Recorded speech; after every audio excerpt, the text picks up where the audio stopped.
I think let us start. We've got quite a few things on the agenda, and I will just welcome all of you into the August event. Yeah, the year is flying by very fast. Next week, Monday, is Spring Day. Can you believe it? But anyway, we're here for our August user group event, and on the screen, you'll see just the cover slide. I'm just going to go to the next one because that's the agenda. There we go. I've just updated the agenda slightly. Cailin attended the BI and AI Tech Fest and has got quite a lot to share with us. So rather than doing both the fabric news and the nuggets from the conference, we're going to drop the fabric news. Which is fine, actually, because the Fabric conference is on next month, as you might know, in Vienna. And so typically they are going to hold, they're going to slow down the announcements prior to the event and just make lots of big announcements at the event.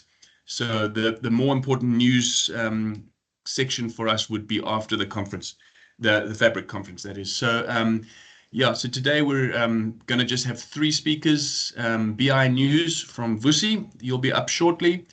Then we'll go to Cailin's Nuggets from the BI and AI Tech Fest. And then I've prepared a little presentation on data modeling. And it's to take up the remaining amount of time, whether that's 5 minutes or 20 minutes. We'll see how much time we need to get us to end at 6 o'clock. So before we jump into the speakers, let me just ask you, please. We love seeing people's faces, so if you're comfortable, please put your camera on. Obviously, we understand that sometimes it's not convenient, so no problem. But we do request that you mute your speakers, your microphones, so that it doesn't put the speaker off, the presenter off. If you do have any questions, just put your hand up. Either Cailin or myself will be monitoring that, and we'll get you to ask your question, no problem. And then we do always request that you fill in the survey. Obviously, the survey helps us to make the events better by taking into account the feedback that you share, whether it's feedback about that specific session, today's session, and the speakers, or whether it's views that you might share in terms of meetings in the future, and also whether you are willing to be a volunteer in the future. Okay, so we're always looking for volunteers to speak. So that's the QR code over there that you can scan. And then since November last year, we've been populating a GitHub repo, which has all the presentation documentation from each of the monthly events. So after today's session, we will put the content from today up there. So just go to the GitHub repo. It also has links to our YouTube channel and the meetup group and so on. I also encourage you to put a notification on there. You can sign up in GitHub and get notified when new content has arrived, like I say, once a month. So here's the URL for that. And then the final slide, just in terms of housekeeping, is we're sitting here, 28th of August. We've got news and a main topic. Following our usual pattern, it's online only this month. Next month is in bright yellow because normally we meet on the last Thursday of each month. But the last Thursday of September, we've got diary clashes. At one point, we'd thought we'd make it 1 week earlier, but that then clashes with Fabric and conference. So I'll be out for that. And Cailin, in fact, has a company function. So we decided to move September's event into October. So it is highly unusual. Hopefully no one gets confused and arrives at Intellect's offices on the last Thursday of September, because we won't be there to let you in. So please take careful note, 2nd of October. Okay, it is hybrid, meaning online here in Teams, as well as at Intellect. But we'll obviously circulate the agenda and remind everyone of the dates as we get closer. So that's the 2nd of October. And then we've got 2 more after that to get us to the end of the year. We are always looking for volunteers to present, so don't be shy. Please feel free to put yourself forward. Okay. All right, excellent. That is everything from my side in terms of introductions. Cailin, anything that you want to add before we kick off officially? Nothing from me, thanks, Sven. All right, tremendous. Thank you. In which case, Cailin, are you able to make Vusi a presenter? And if so, Vusi, are you good to go? Ready to go. Nice. Thank you. Go for it. I'm going to mute myself. Right. No, thank you, Sven. Just give me a second while I share.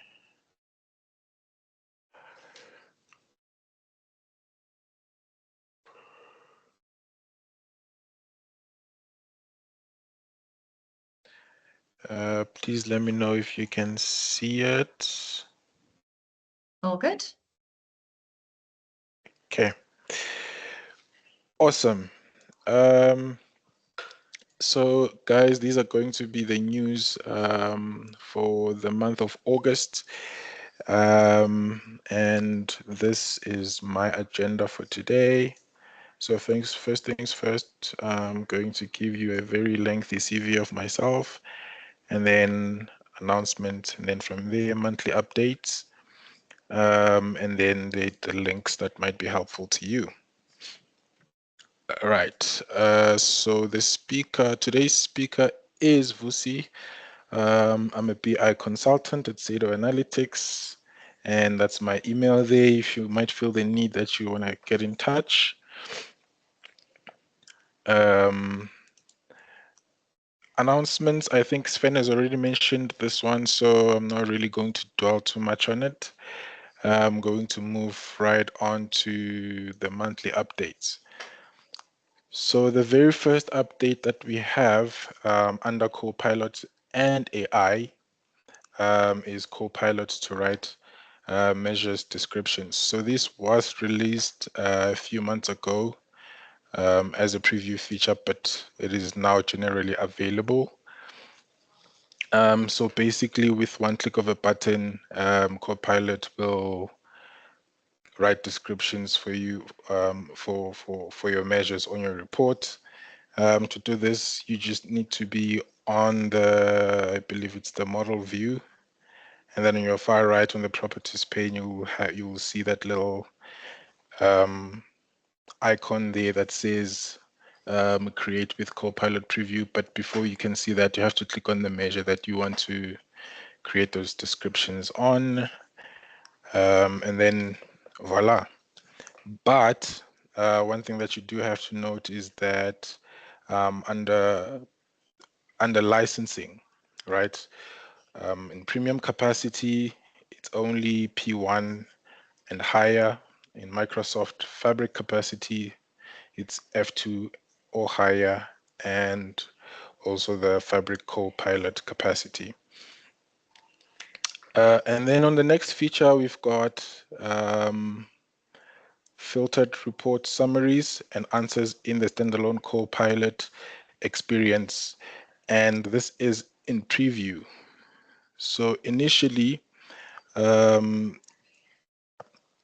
when you're using the standalone Copilot, say, for example, you ask Copilot, please give me the sales for, say, maybe 2025, right? What it would do, it's that it would confuse some of the filters on the underlying report, and it wouldn't necessarily give you the correct results. So then that's where this feature comes into play to remedy that problem. And then moving on to reporting, the first feature, which is the only feature under reporting for the month, it's support for org apps in Pro Workspaces, and this is in preview. So basically, now you can. So now it is supported in Workspaces in the Pro license mode, and you can create multiple org apps per workspace and distribute them as per your needs. Basically, say maybe you want one app for leadership, or one app for managers, and so forth and so forth. You can basically customize each app to the groups that you are targeting. When I first saw this, I asked myself, isn't this something that's already existing? But I was thinking of apps, which might cause a confusion every now and then. So I decided maybe if I might just include some differences to help some of you guys distinguish between the two.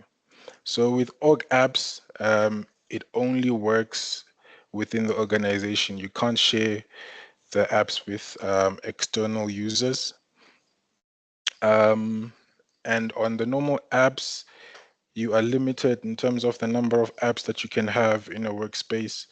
Org apps allow you the capability to have multiple apps in one workspace.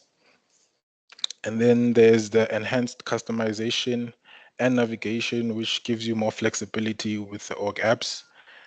And then the last one is when you make updates on your app, on your normal app, the updates will be pushed to all your users.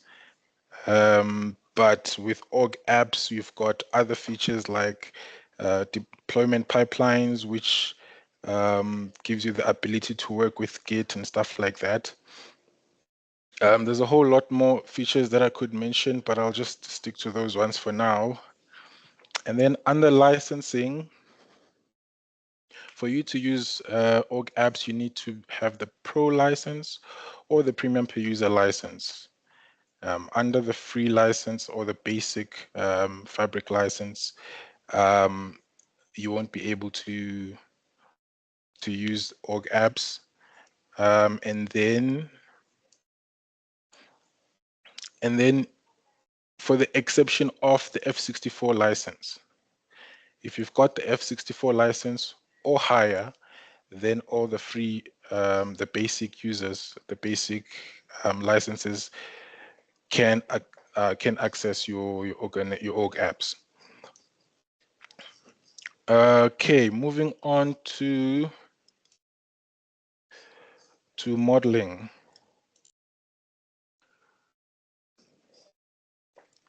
The first feature that we have there is edit your data model in the Power BI service. So I'm guessing here it's got preview updates, because I know for a fact this isn't something new. We've been able to do it for some time, which I did like from time to time, because say, for example, a client says, I don't like the red, please give me a blue. You don't have to go in and republish the whole report. You just go and make the edit on the service. So the first update under that feature is improved error handling in Power Query. So now you'll have a smoother experience when encountering errors. If a query fails, for example, you can relaunch Power Query with the same browser session, and you won't have to start over. And then the next feature is support for native queries. So you can still write and execute raw native queries directly against your data source. It doesn't require you to put the model in a special mode or take it offline. So which is nice, because it gives you some flexibility and ensures that you can do your work or changes on the fly. And then the next feature is Tyndall view enhancements. So the first one, the first item under that is named expressions. So before the introduction of named expressions, the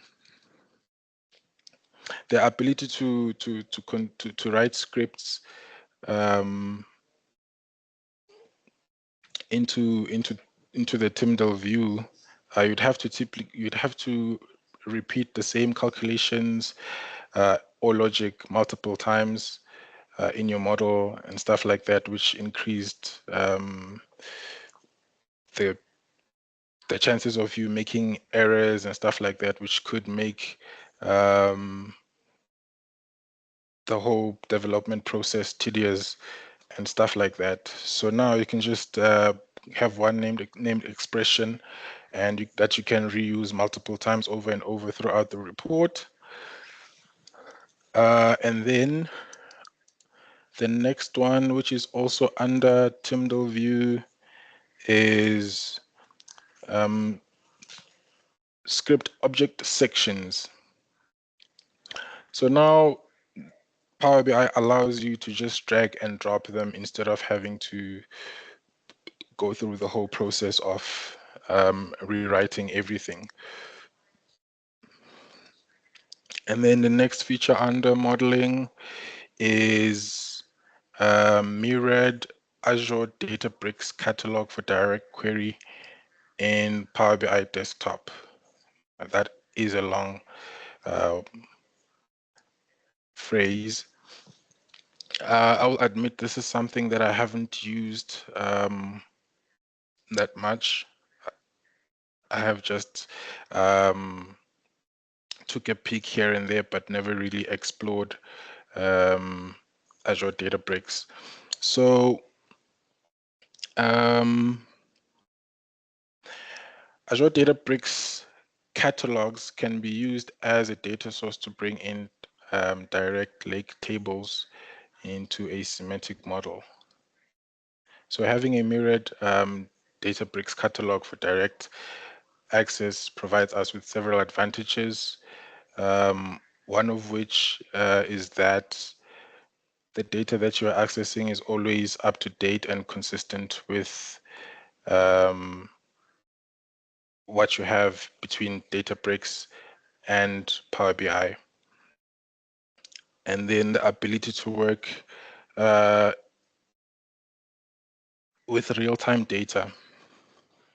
So this allows you to work with the real-time data without the need to refresh or duplicate the data and stuff like that. And then because of the great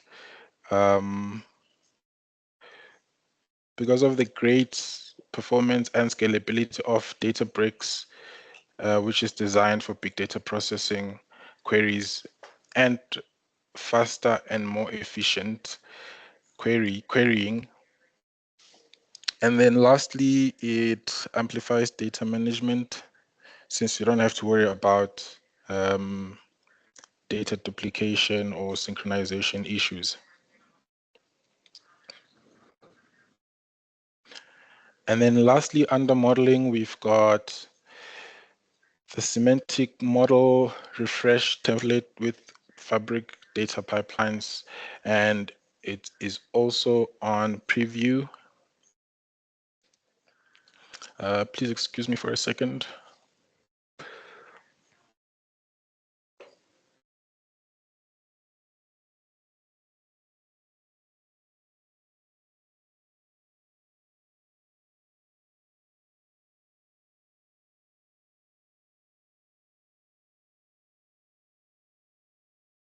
Okay, sorry about that. Right, so for those of you who might know of Power Automate, this is like Power Automate, but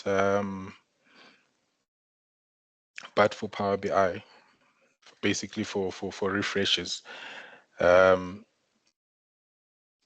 So this feature itself is not 100% out. It will be rolled out to all regions by the end of August.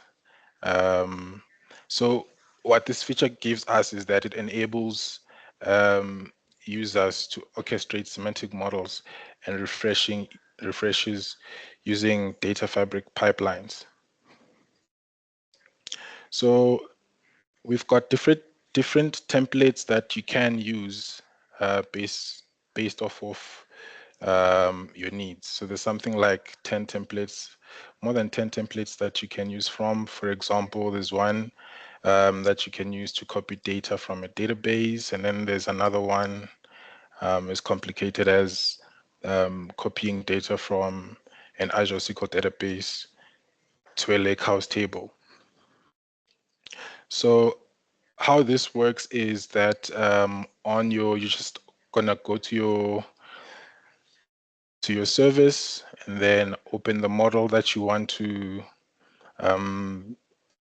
do the refreshes on, and then at the top on the refresh, you're just gonna click there, and it's gonna take you to create advanced refresh. As you can see, that's the feature there in preview. And then once you open that, you're gonna get these 4 items here, which are your templates that you can choose from. So as I did mention, that there's somewhat more than 10 templates that you can choose from. And then from there on, you can add the actions that you want to do prior to the refresh and post refresh. You can even send out notifications. Say, for example, I know we already have notifications where you can send that can be sent via subscriptions and stuff like that, but this one can allow you to send notifications via Teams, which is quite nice, I might add. And then on top of that, you can schedule the refreshes in intervals ranging from a minute to hourly, all the way up to quarterly. It's a nice feature, more especially because of the fact that there is very little code, so everything is just drag and drop. For this one, you'd have to go and see it yourself. Yeah, that's it from me. If you'd like to see the link to the page for the Power BI updates, you can scan right there. All right, Vusi, thank you for that. Lots of news coming in. Still, every month, Power BI is bringing out new features. It's very impressive. So thank you for summarizing that for us and going into some details, showing us where we might be able to use those new features. Are there any questions from the audience? You're welcome to raise your hand or just unmute yourself. If not, let's move over to Cailin. Over to you. Thanks, Cailin. Thanks again, Vusi. Thank you. Awesome. I'm going to be sharing now this. All right. Can everybody see? Awesome. All right. Well, welcome everybody. Thank you so much for coming on a Thursday afternoon to hear about some nuggets from the BI and AI Innovation and Tech Fest that was actually held on Monday and Tuesday this week. So very, very fresh off the press. So as Sven mentioned, my name's Cailin Perrie. I'm a data solutions engineer at Intellect. Unfortunately, I don't have such a nice slide like Vusi did to introduce myself, but if you do want to contact me afterwards, I'll pop my email in the chat after this. But yeah, I had the luxury of attending the BI and AI Innovation and Tech Fest earlier this week, and there were so many interesting talks and really incredible speakers as well. So for interest of time and just what I think most of you would find most valuable, I have tried to summarize this into a few questions that I actually found myself asking myself at the end of the conference, and mainly with regards to what is AI going to really do in the space of BI, and how is it going to make us as BI analysts or data engineers, data scientists, what's it going to do to our jobs and the way that we work, how we enhance our efficiency and things like that. So I've tried to condense of the, I think, 25 talks I attended, I've condensed 3 of the ones that I think are the most pertinent to the audience today. But if you do want to find out a bit more and you have a few additional questions after this, please feel free to reach out to me and I'd be happy to have a conversation around it. All right, so without further ado, let's kick this off. Right, so the agenda that I'm going to be speaking through today It's actually 3 parts, or made up of 3 parts, but I want to make a very big disclaimer. This is not my work. These are insights that I have taken away from some of the amazing speakers I had the opportunity to learn from over the course of Monday and Tuesday. Obviously, these slides are my work, and the insights that I'm presenting to you today are my opinion of what I heard. But I just want to make sure that everyone's aware I will be referencing the speakers that I attended as well. So if you want to find out more about them, the work that they're doing, the work that they're publishing, their names will be in throughout the slides. So you can also go and look them up on LinkedIn and so on to get a bit more information. So that's just my disclaimer. And then the 3 things we're going to focus on today. The first topic is the BI evolution. So this move from reactive to proactive reporting with augmented AI. So I'm going to touch on what that means. I'm going to use a really nice example that was actually displayed during the conference, just to make the entire kind of area a little bit more tangible. But I will try to tie it back to Power BI. I know a lot of you in the room mainly use Power BI, but the example is actually from SAP Analytics Cloud, and it's functioning right now. So I thought it would be something very useful for you to see that could actually make the techniques a bit more tangible. The important thing with this topic that I'm going to be covering is the framework that they touched on for how to go from reactive to proactive is actually what I found really interesting. And I think it applies across any tool that you use, whether it's Click, Power BI, Tableau, SAP Analytics. This is where it's going. This is what's coming. And I think it's quite a nice landscape for us to explore a little bit. Then the second thing we're going to be diving into is to actually address this fear of AI. It's everywhere. I know we all feel it. So we're going to address that a little bit. We're going to talk through it and how this might affect the way we do our jobs as we know it. And then to kind of get rid of this fear, I'm also going to go through some productivity boosting tips and how we can actually leverage AI to do our jobs even better. And this was actually something that was presented at the conference, a few really cool examples of how to use AI to do so. So we'll touch on all of those things, and then we'll obviously come to questions and answers at the end and closing. But please feel free to raise your hands, interact with me. If something's not clear, please, this will be a bit more conversational than more of a presentation version. All right, so the BI evolution. The insights that I actually gained this section from were actually amazing speakers. So Leanne James, who's actually the Chief Data Officer at Microsoft South Africa, she kind of gave us a bit more of a conversation around this need to move and shift our thinking of BI from reactive BI to a proactive BI, and utilize AI and augmented AI to do so. And Nkosana Mabasa from IOCO, he's the solutions architect there. He is the one who actually ran through a tangible way of doing this with SAP Analytics Cloud. All right, so these 2 people, if you're interested in them, find out more about them after this. All right, so traditionally, this conversation of traditional BI came up and the limitations of BI. And it was quite a running theme throughout the conference that AI and augmented analytics has started to create this trend for us to actually make use of more functional business intelligence in order to drive decision-making in real time.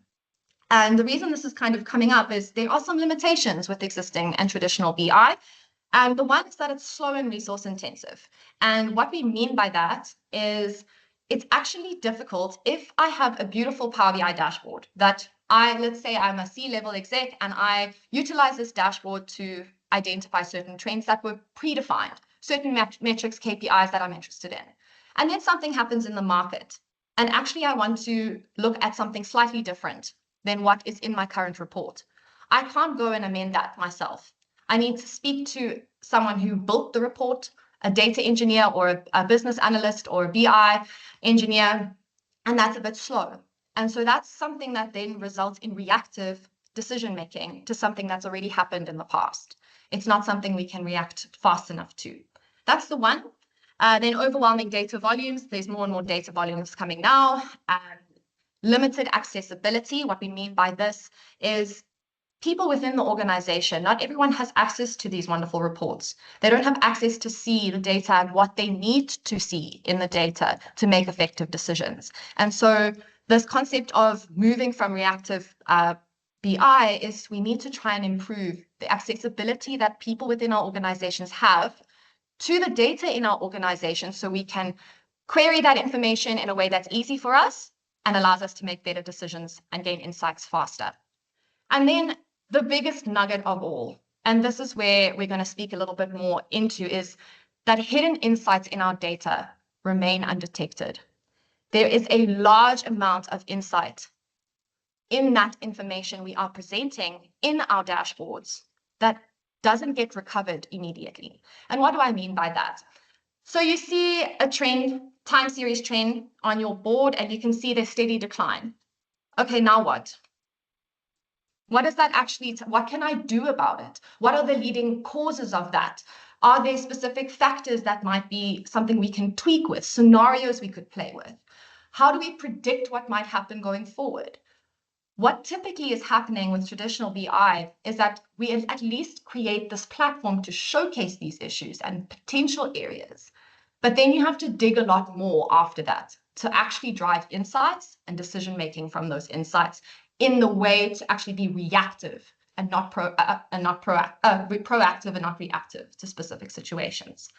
All right, so we're going to dig a little bit into this. So this is where they were kind of alluding to this concept of we need to start pivoting our traditional sense of BI and what matters to people in organizations and find ways to become more proactive. And one way of doing this, and this is an increasing trend, it's coming whether we want it to or not, is to couple artificial intelligence, machine learning, and natural language processing inside our business intelligence.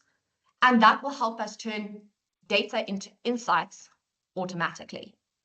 All right, so when we talk about this kind of augmented analytics, this is what we mean. We're taking our traditional sense of visualizations and ability to display trends and patterns and identify those kinds of things in visualizations, but couple it with additional augmented AI that's augmenting that BI to identify hidden patterns better and faster, to be able to do real-time analysis of very complex data. So things where if you have millions and millions and millions of data points, we need better ways to sift through that faster.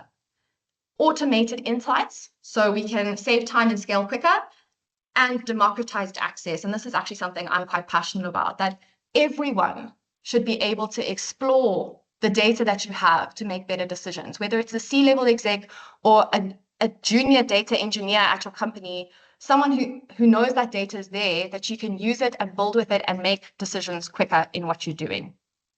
All right, so the framework that I mentioned, this is actually the framework that this SAP Analytics Cloud makes use of, and this was the demo that we actually had the luxury of witnessing.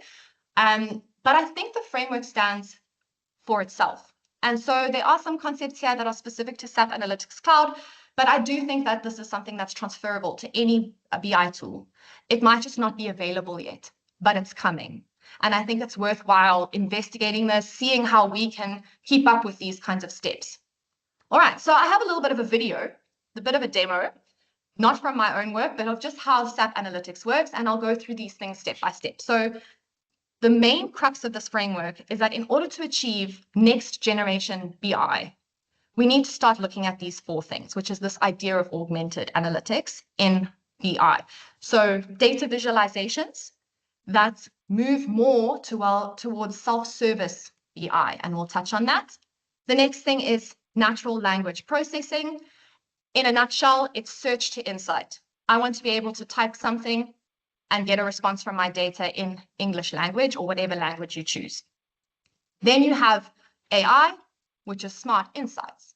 So we want to see, of this percentage of our declining trend, what were the key drivers of those, statistically relevant, that make that specific thing happen, that trend happen, or a massive spike in something.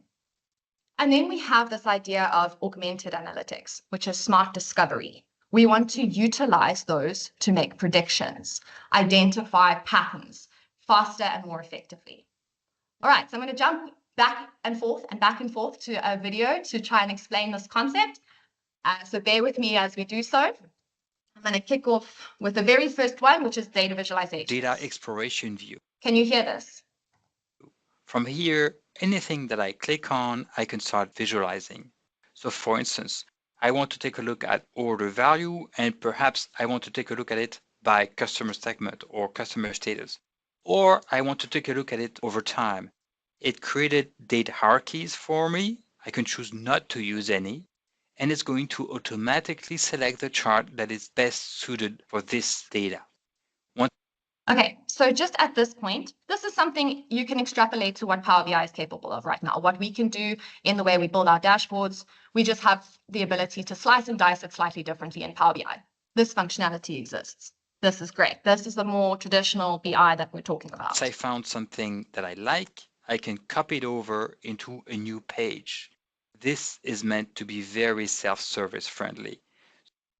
This is where it changes. This is where we start giving the user, regardless of who they are within the organization, the ability to develop what they need in that moment. And this is where we start moving towards this idea of self-service BI. The data model underneath is the same, but the board and dashboard you build is what I want to see. Or if Sven wants something else, he can go and make that for him that day. Specific to what's happening in the market, what's happening in the business, what questions you have, you can start doing this no matter what part of the organization you are in. And this is the first shift.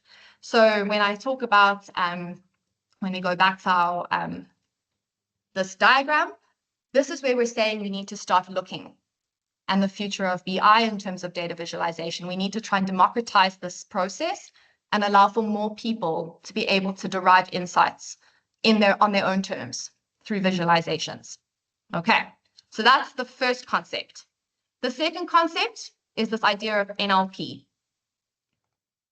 So I can easily move this around, resize it, format it, sort it.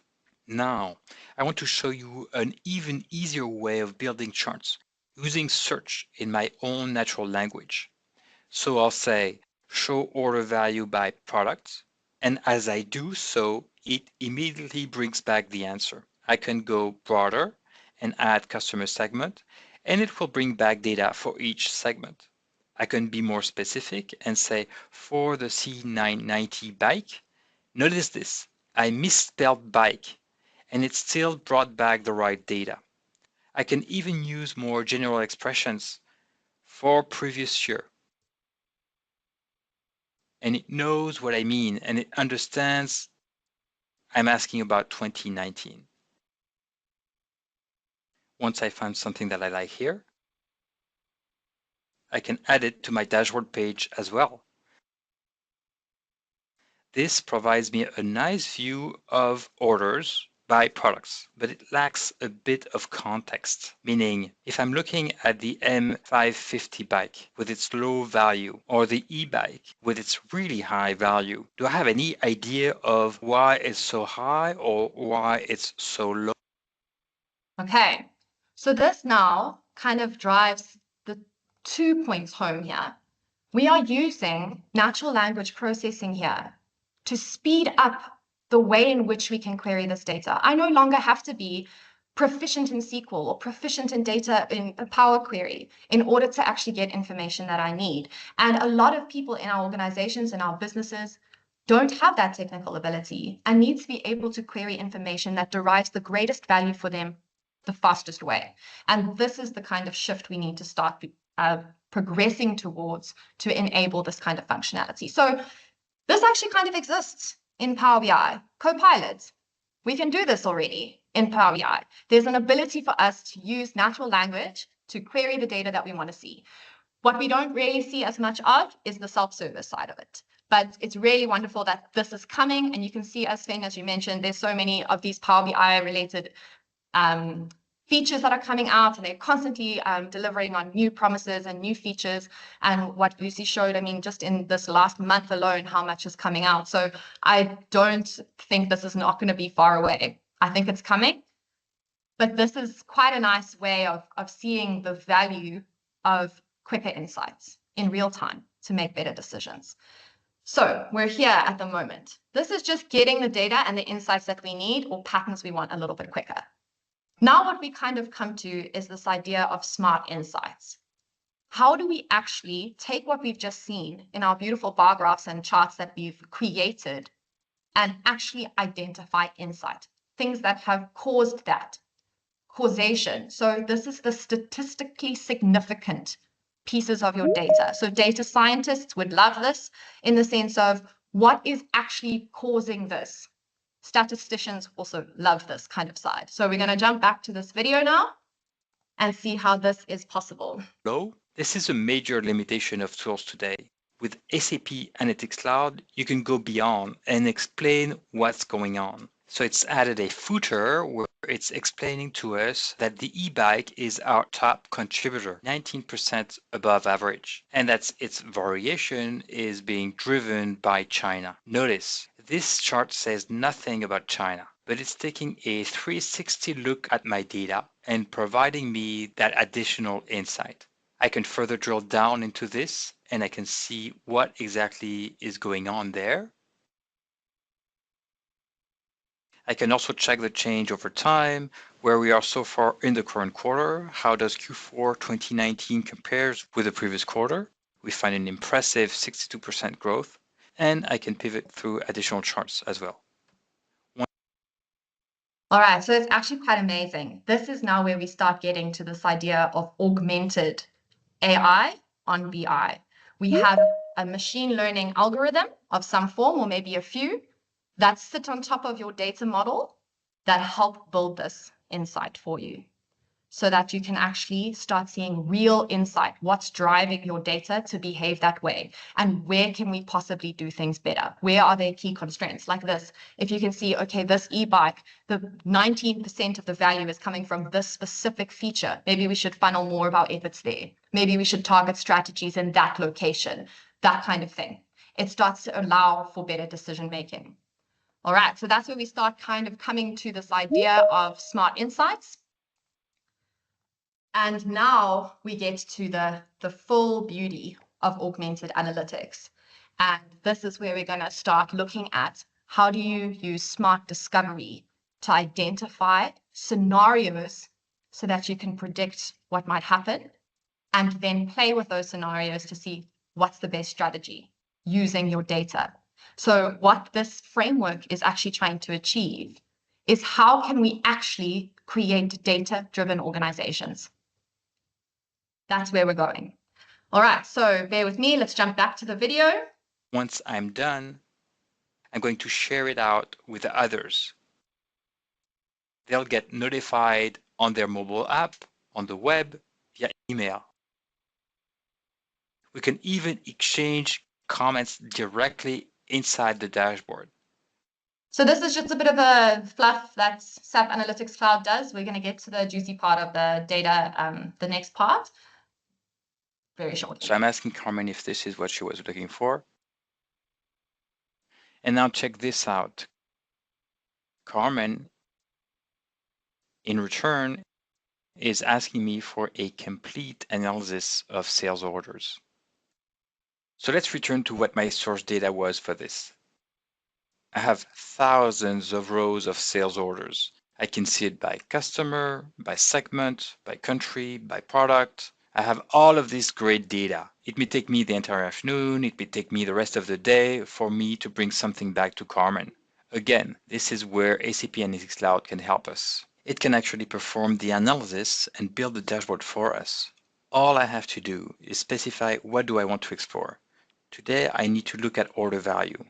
Once I hit run, it starts running an analysis, and based on it, it's building a dashboard for me. It's using machine learning, but I don't need to know this. I don't have to be a data scientist to know how to use this. Now, let's take a look at the type of insights that SAP Analytics Cloud found for us. I see that the total order value is 16 million. I can see a histogram of all those orders, and I can see how it's doing by wholesale, direct, and retail segments. It's also adding additional insights for me. For instance, this time series forecast, where it's projecting into the future what it thinks my order value is going to be. One thing I can see from this is that my order value is slowly trending downwards. So this has me a little bit concerned. I may want to know what impacts my order value. Why might it be trending downwards? For that, I can jump over to my key influencers. This will show me what are the main factors influencing order value. The first one is pretty straightforward. The numbers of units that you sell directly relates to what your order value is going to be. The next most important things are the country the order comes from, the product that you sell, the number of customer meetings you had, the customer segment, etc. Let's take a look at how the country influences order value. It automatically grouped together 5 countries where the average order value is much higher than in other countries. China is part of those 5 countries. This really resonates with what we saw earlier for the e-bike in China. Our e-bike was recently released and is only available in some countries. Okay, so now let's look at the different bikes. I can get some interesting insight out of this. For instance, the M550 bike has a number of orders, but really low average order value. On the other hand, the e-bike has a relatively small numbers of orders, but is doing extraordinarily well. If I wanted to ask what would happen if I released this e-bike in another country, we could do that on the simulation page. Here, This is the section where we're actually driving decision making through data, where we actually can predict and simulate what might happen based on what we've got. Here we can use all that historical data that we saw inside of our spreadsheet and play around with the values, simulate what would happen in different settings. So for instance, I want to release the e-bike in Belgium through wholesales to prospective customers, and it's simulating out what that projected value would be. It does one extra thing for me, which is it helps me identify unexpected values. Based upon what is the normal baseline, I can find orders that were higher or lower than expected. So I might want to follow up on this one from Angela and find out why it was so much lower, or why this one from Robert in India is so much higher than what it should have been. With what we just saw, this dashboard that was created for us, what's also really neat is that it's working great in responsive mode. So if you just All right, so now it kind of goes back more into the SAP analytics nuggets of it. But I think from what we could take away from this right now is that the way that BI is moving is not necessarily going to change how we display data, how we need to still critically think about the best things to visualize. We still need those skills. What this is showing, though, is that we need to get comfortable with figuring out ways to help create a data model that will be enabling the ability to augment it with AI so that we can derive better insights for our customers and better value. So we still need the critical skills of data modeling. We still need the critical skills of what are the things that business need to be able to see, and not just business people, but whomever might need access to that data, whoever might drive value from that data. So we still need those skills. It's just how can we do it better is what the narrative here is.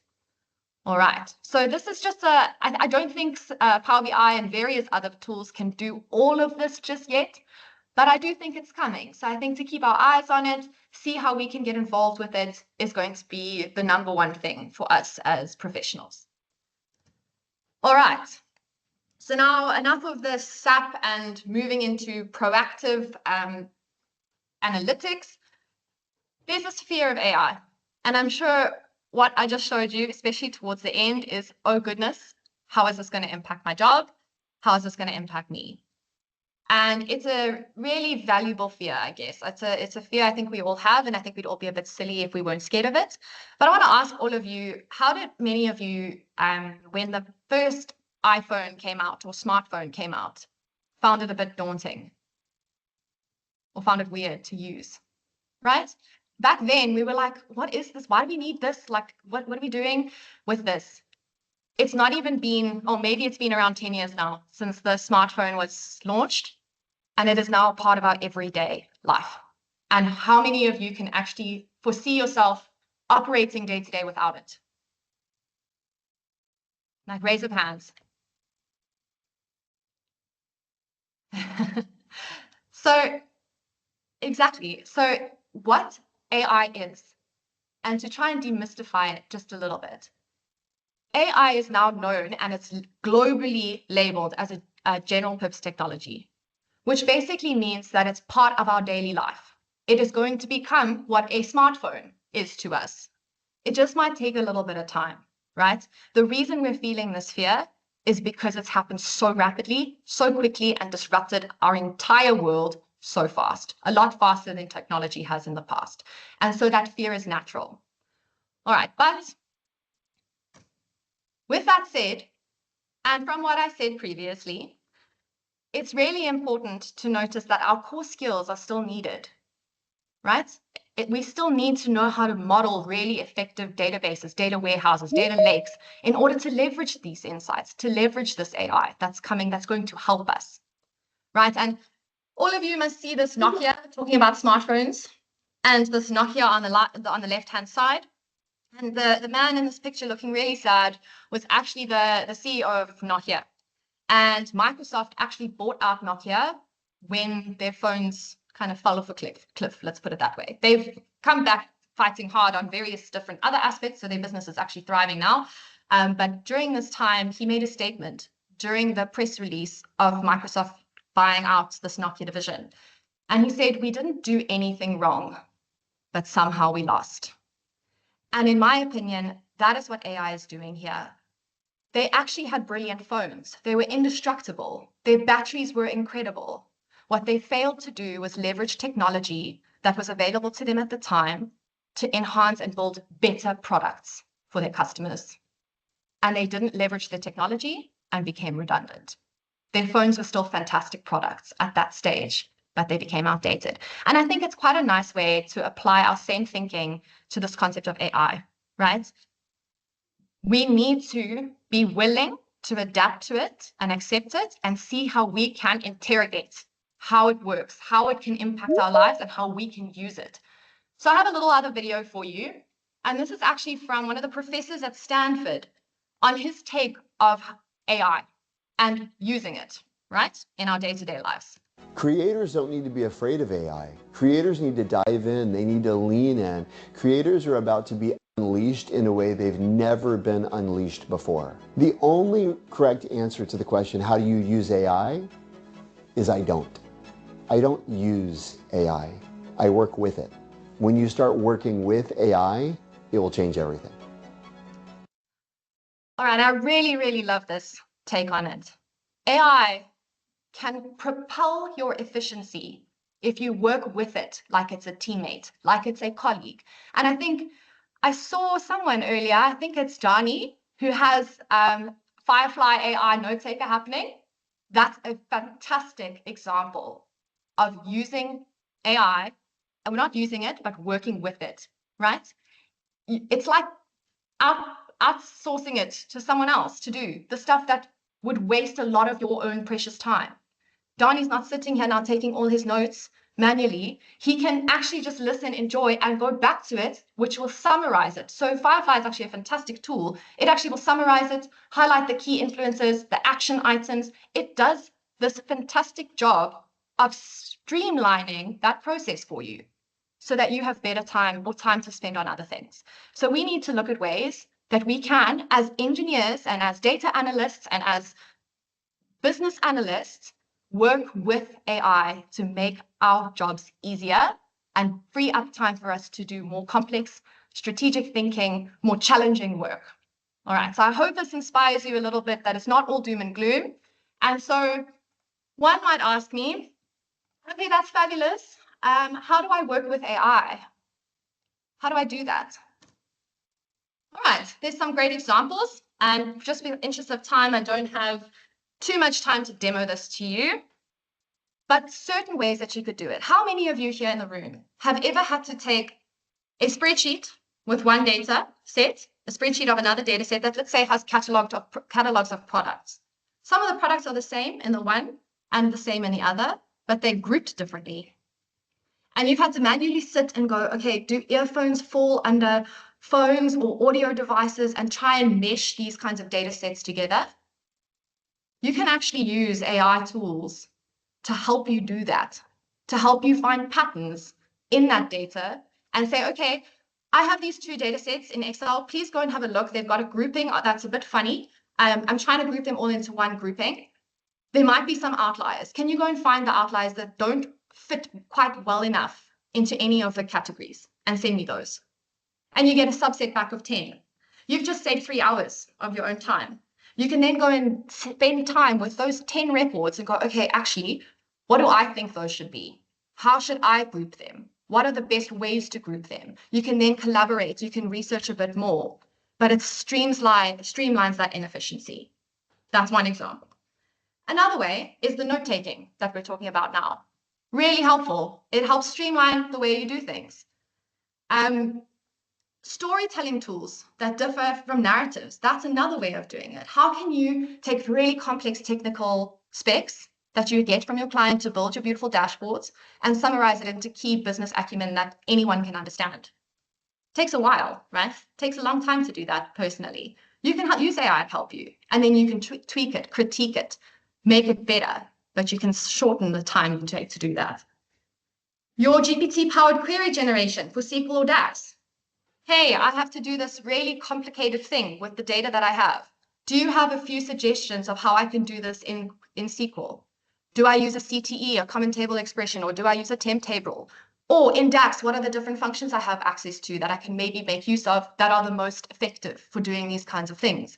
It streamlines your research. You can then still have to interrogate that and work with what the most effective one is, but you're saving yourself time. The other one, using AI Copilot features in your Power BI desktop or Excel to prepare your data quicker. You can say, what are the funny, weird anomalies in this data set? Do you find any weird blank strings? Do you find dates that are not consistent? You can use it to help prompt these questions and streamline your work. All right, so that's another example. And I think there are many, many more that you can do in your day-to-day lives that help you work with AI to make your life better. And I think that's a fantastic way of looking at it. Look at it like a teammate. When you need to brainstorm, when you need to kind of ask questions and things, you can do that with AI.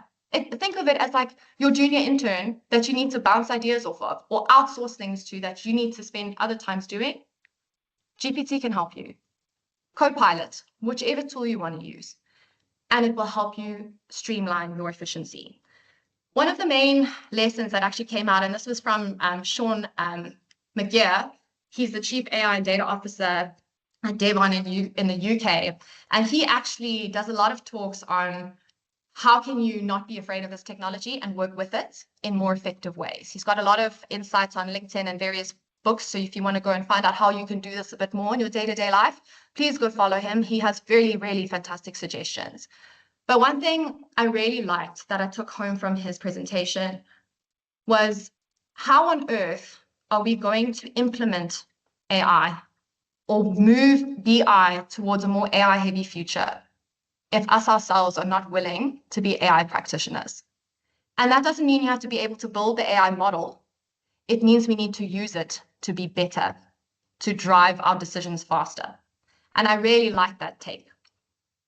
All right, so I hope this takes away a bit of the fear. You can do very small things every day, play with it a little bit, and you'll get on that path to becoming less afraid of this technology and more excited about what its capability holds within the BI space. All right, so AI, it's not an enabler and it's not a threat. It's depending on how we use it that does that. So be ethical in the way that you use it. Don't throw all of your company data, private data, your client data into GPT. Please don't do that. Use it wisely, but use it in a way that can streamline your productivity. And I really like that quote, I am the master of my fate. If you do not want to do this, you don't want to play with it, you don't want to try it, you might feel yourself falling behind, like the Nokia guy. You're not doing anything wrong, but somehow you might lose. All right, so those were a few of my key takeaways. I hope that it's been insightful to you guys as well. But if you have any questions, please let me know. Wonderful. Let me just be quiet for a bit to see if anyone has a question for you. Great, thanks a lot. That was really good. I think just the one thing that comes to mind is I don't know like what your exposure is out there in the market with which companies, but there are certain companies I think that, like in terms of one of your last comments was, don't put all your data out there, company data, into the AI, irresponsibly. And there are companies that sort of are worried about that and actually block, ChatGPT, block a few AI tools. Has anyone come across that, or is it like from your experience, is it quite open, in your exposure?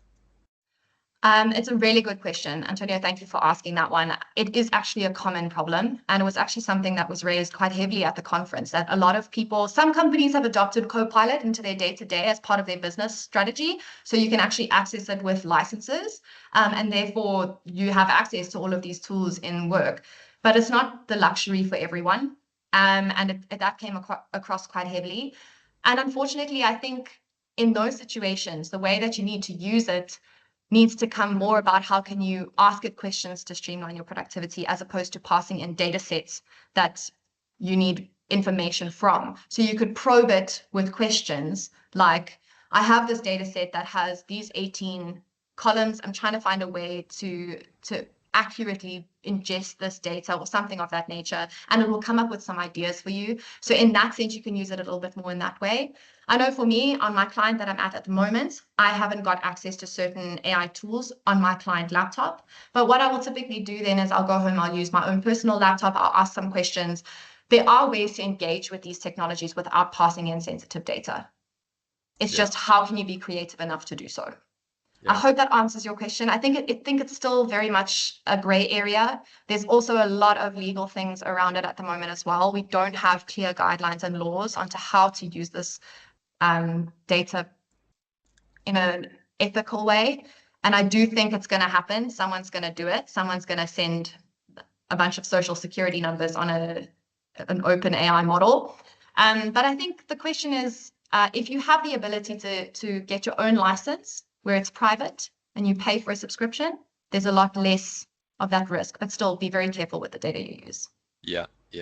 No, okay, interesting. Yeah, I mean, on my side, it's quite open at the moment, where I am. So, we can sort of use anything. But yeah, I was just like kind of wondering, let's say one day to go for a job interview and they're like, talking about, okay, you need to do this and this SQL code and this DAX formula, and like then the thing is like, oh, and then your answer is, yeah, well, we're going to use AI for this and this, but and then you're in a situation where you're not allowed to use AI, and it would be a bit awkward.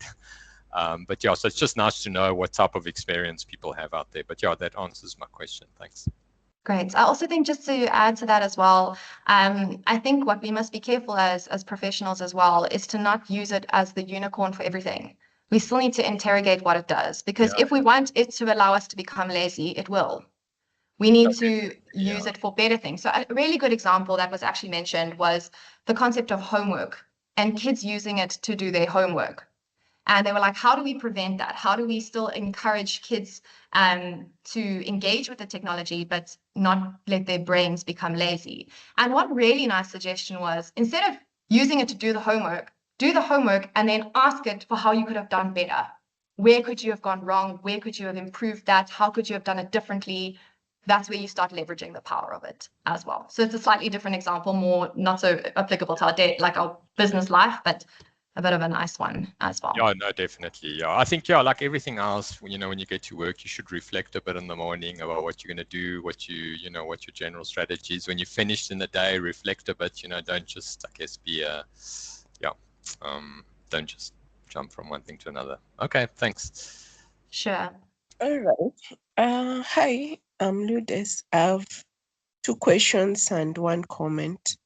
So I think let me start off with the questions. I'm seeing SAP for the first time. Does it have APIs so that someone can interact with it through an API? That is 1. 2, is there a community version, or is it purely enterprise?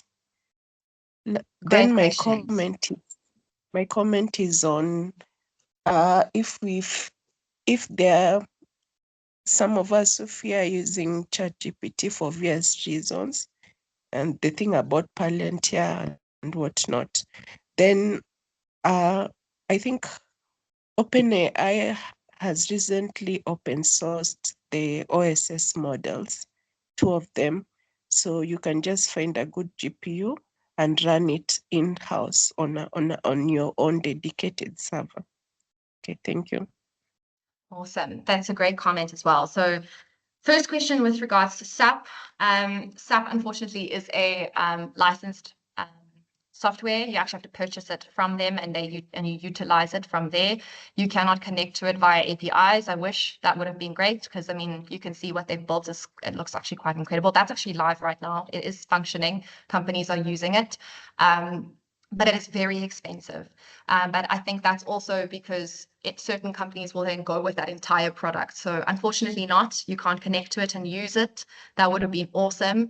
But have no fear, I don't think Tableau, Click, Power BI are far behind, if I'm being honest. I think it's coming quickly now.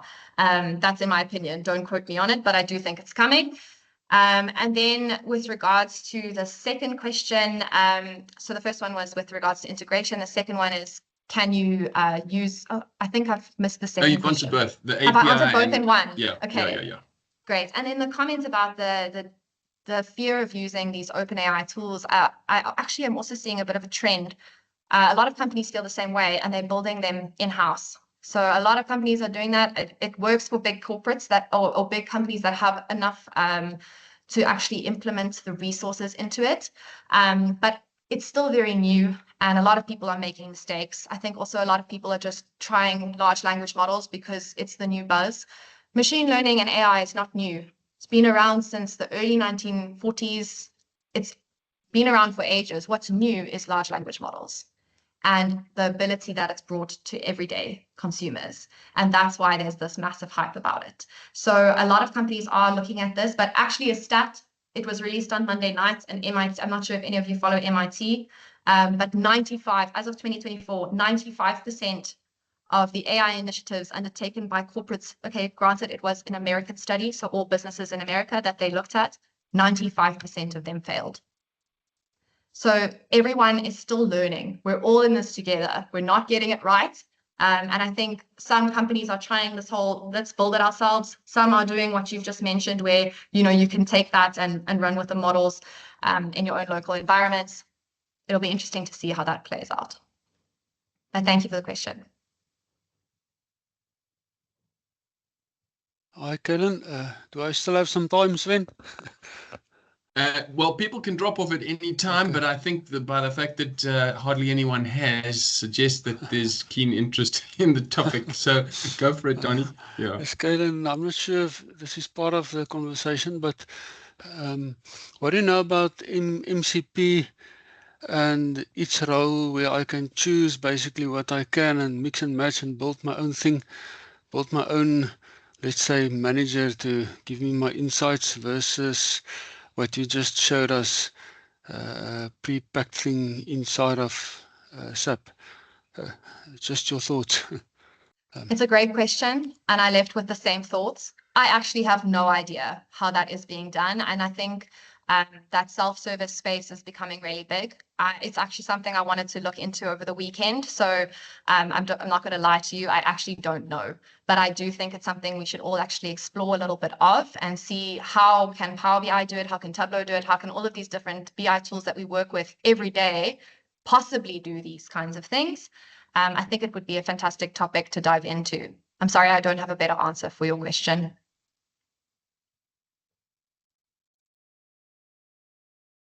Any other questions?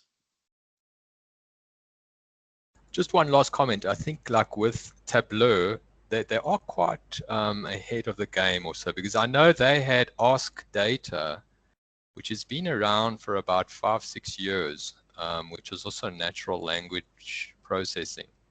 I don't know if anyone's ever tried it, but it's worth giving it, having a look at it, or just investigating it. And it's very similar to also what you mentioned in terms of the SAP. And yeah, so that's Ask Data. Yeah. Very, very cool. Yeah, I think it's something we might actually, Sven, have a topic for another session is how is the self-service BI working and what are the options out there across all the different tools? Might be something we could look into. Yeah. Good idea. Yeah, I mean, so Antonia also, I mean, Power BI's had the Q&A feature, which is also natural language functionality for at least 5 years. So, but I always found the results quite poor because I have high expectations, and Copilot obviously does significantly better than Q&A did. But yeah, I guess each of the products has got their own variety of it. And it's only going to get better now that the large language models, as Cailin mentioned, becomes more and more mainstream. Anyway, looking at the time, I do think we should probably wrap up. So thank you again, Cailin. That was a fantastic presentation. I'm glad you were able to go to that conference and then summarize everything so well for us, so eloquently. That was really great. Thoroughly enjoyed it. I learned a lot. Donnie, I'm curious to know whether my 4 pages of notes are going to be better than your Otter AI. I'm just going to have to check it out. We'll have to compare notes. But anyway, that's a small little joke. But thank you for that. Thank you, everyone, for attending. I'm just going to share my screen quickly for the QR codes as everyone exits the meeting. The survey over there, and then the GitHub repo. Next week, we'll put the contents in there for you to get access to. But please, if you can just scan both of those to get the URLs and complete that those details for us, that'll be great. I think that's a wrap then. Thank you again for joining. Thank you, Vusi and Cailin, for those great presentations. Have a wonderful evening. Cheers, everyone. Bye. Thanks a lot. Bye. Thanks, everyone. Bye. Bye. Thank you.